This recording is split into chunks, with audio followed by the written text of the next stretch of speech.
komponen terkecil dari tubuh kita itu adalah sel. Nah, walaupun sel merupakan komponen terkecil dari tubuh, dia itu disusun dari beberapa unsur kimiawi. Ada unsur kimiawi organik dan anorganik. Nah, perbedaan dari organik dan anorganik itu adalah dari sumbernya. Kalau organik itu berasal dari makhluk hidup dan biasanya dari fotosintesis.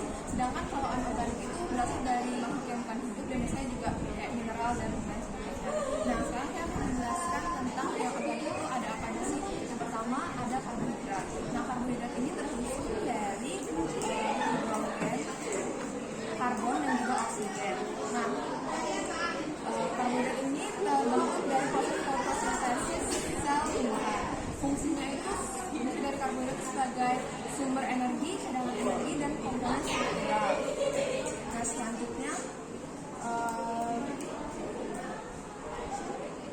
fungsi dari kalau dibagi menjadi tiga, karbohidrat juga dibagi menjadi tiga itu ada polisakarida, monosakarida dan disakarida. Nah, sakarida itu ada lemak. Lemak ini terbentuk dari gliserol dan juga asam lemak. Nah, sama dengan karbohidrat, jadi tersusun dari oksigen, karbon dan hidrogen. Nah, fungsinya itu sebagai materi inti dari membran plasma, terus juga untuk pembentukan hormon dan juga tempat tumbuhnya vitamin dalam sel hidup. Selanjutnya itu ada protein. Nah, protein ini tersusun dari karbon, hidrogen, oksigen dan yang membuat elemen yang lain yaitu terdiri dari nitrogen.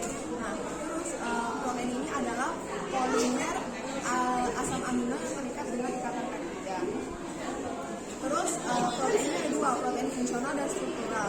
Nah, kalau struktural itu dia yang membentuk organel sel seperti membran, terus mitokondria, ribosom dan juga endoplasma.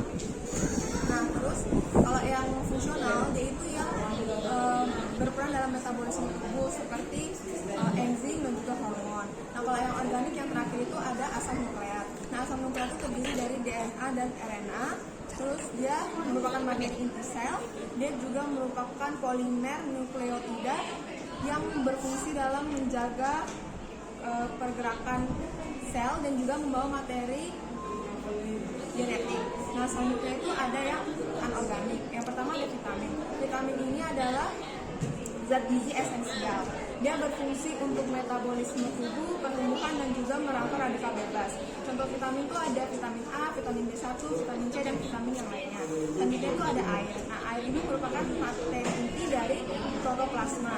Dia ini sebagai pelarut dari reaksi biologis. Nah, dia juga memungkinkan suatu sel berkomunikasi dan merespon karena dari rangsangan lingkungannya.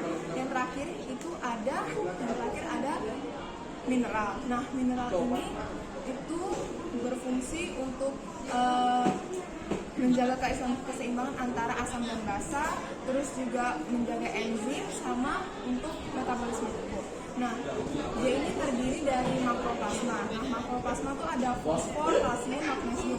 Dia ini biasanya ukurannya lebih besar dibandingkan sama mikro. Nah, kalau mikro itu contohnya ada yodium, seng, dan kobalt.